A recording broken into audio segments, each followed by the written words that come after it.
ٹیلی phone پر سلام دعا کے بعد ان کے بیمار صاحبزادے کی خیریت دریافت کی تو سخت جھنجھلائے ہوئے محسوس ہوئے۔ بولے ہمارا تو پورا دن شدید اذیت میں گزرا ہے۔ خیال ہوا کہ شاید ان کے بیٹے کی طبیعت میں خدا نخواستہ کوئی زیادہ خرابی ہو گئی ہے۔ وہ کئی روز سے ہسپتال کے خصوصی نگہداشت کے وارڈ میں تھا۔ دل ہی دل میں دعا کی اور ڈرتے ڈرتے ان سے تفصیل دریافت کی۔ کل ہی تو آپ نے بتایا تھا کہ طبیعت کافی بہتر ہے اور توقع ہے کہ 1 آدھ روز میں ڈسچارج کر دیا جائے گا۔ اب ایسا کیا ہو گیا ہے؟ بولے گھر میں آج سبھی خوش تھے۔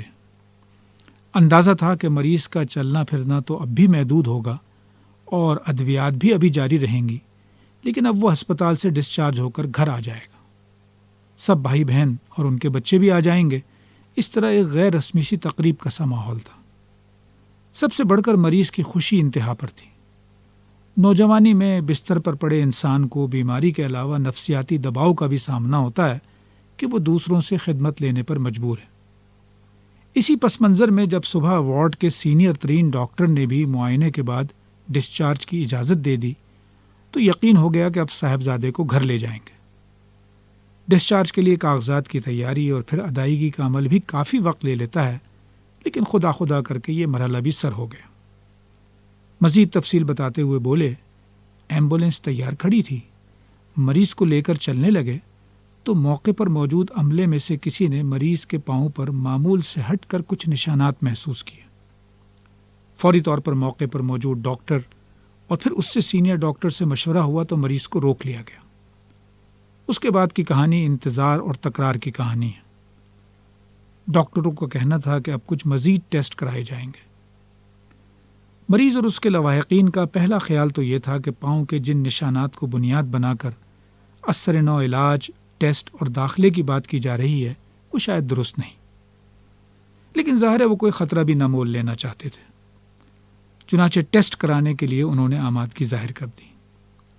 خیال تھا کہ ٹیسٹ کچھ دیر میں ہو جائے گا، لیکن کہا گیا کہ اس کے لیے شام تک انتظار کیا جائے کیونکہ بہت سے مریض پہلے ہی لائن میں ہیں۔ گھر والوں کی جانب سے تجویز کیا گیا کہ اگر اس ہسپتال میں ٹیسٹ فوراً نہیں ہو سکتا تو کسی دوسری جگہ سے کرا لیا جائے گا۔ تاہم ڈاکٹروں کا کہنا تھا کہ ہم مریض کو ہسپتال سے جانے کی اجازت نہیں دے سکتے۔ سوال کیا گیا کہ اگر ٹیسٹ سے بیماری کے اسباب جاننے کے لیے کوئی دو ٹوک نتائج سامنے نہ آ سکے تو پھر کیا ہوگا؟ جواب تھا پھر اور ٹیسٹ کرائے جائیں گے۔ وہ ٹیسٹ کیا ہوں گے؟ فطری طور پر اگلا سوال زبان پر آیا۔ اس کا کوئی واضح جواب ابھی دینا مشکل ہے، موقع پر موجود عملے کا جواب تھا۔ تکرار تو ظاہر مسئلے کا حل نہ تھا۔ صاحب نے اصرار کیا کہ ہم مریض کو لے جانا چاہتے ہیں۔ ان کے سامنے اپنے مریض بیٹے کی نفسیاتی طور پر بگڑی کیفیت تھی جو اب رو رو کر اور ہاتھ جوڑ جوڑ کر عملے سے کہہ رہا تھا کہ اسے واپس جانے دیا جائے۔ پورا دن اسی تگ و دو میں گزر چکا تھا۔ بالآخر ہسپتال نے مریض کو اس شرط پر اجازت دی کہ لواحقین کی جانب سے تحریری طور پر فارم پر کر کے دیا جائے کہ وہ میڈیکل ایڈوائس کے برعکس مریض کو ڈسچارج کر کے لے جا رہے ہیں۔ حالانکہ حقیقت تو یہ تھی کہ ڈسچارج کی کارروائی تمام تر قانونی اور طبی تقاضوں کو پورا کرتے ہوئے صبح ہی مکمل ہو چکی تھی اور اس وقت عملاً کوئی علاج ہو ہی نہ رہا تھا۔ ایک ایسا ٹیسٹ جو کسی بھی اچھے ہسپتال میں فوراً ہو سکتا تھا، اس کا انتظار ہو رہا تھا۔ ہسپتال کے عملے کا ڈسچارج کے لیے دستاویز پر دستخط کرنے کا اصرار قابل فہم ہے۔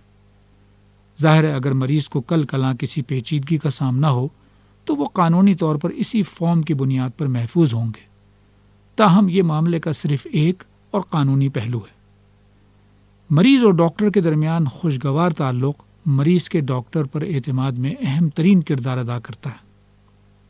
یہ کیفیت کسی نفسیاتی مریض کے معاملے میں تو درست ہو سکتی ہے کہ وہ ہاتھ جوڑ جوڑ کر التجا کر رہا ہو کہ اسے ڈسچارج کر دیا جائے، لیکن ہسپتال اور عملہ اس سے انکار کر دیں۔ تاہم اس کے باوجود بھی اس مریض کے معاملے میں اس کے لواحقین کی رائے کی اہمیت دی جائے گی۔ جسمانی مرض میں تو بالآخر فیصلہ مریض اور لواحقین پر ہی چھوڑنا ہوگا۔ دن بھر اذیت سے گزرنے کی کہانی سنا کر شاید دل وقتی طور پر ہلکا ہوا ہو، لیکن مریض اور ڈاکٹر کے درمیان تعلق کے حوالے سے جو بدمزگی مریض اور اس کے اہل خانہ کے دلوں میں پیدا ہوئی وہ ختم ہونے والی نہیں۔ معاملات میں فیصلہ کرتے ہوئے اختلاف کتنا ہی زیادہ کیوں نہ ہو، اصولاً اسے خوش اسلوبی اور باہم احترام سے ختم ہونا چاہیے۔ ڈاکٹر اور مریض کے تعلق میں تو اس کی اہمیت زندگی کے کسی بھی دوسرے شعبے سے زیادہ ہے۔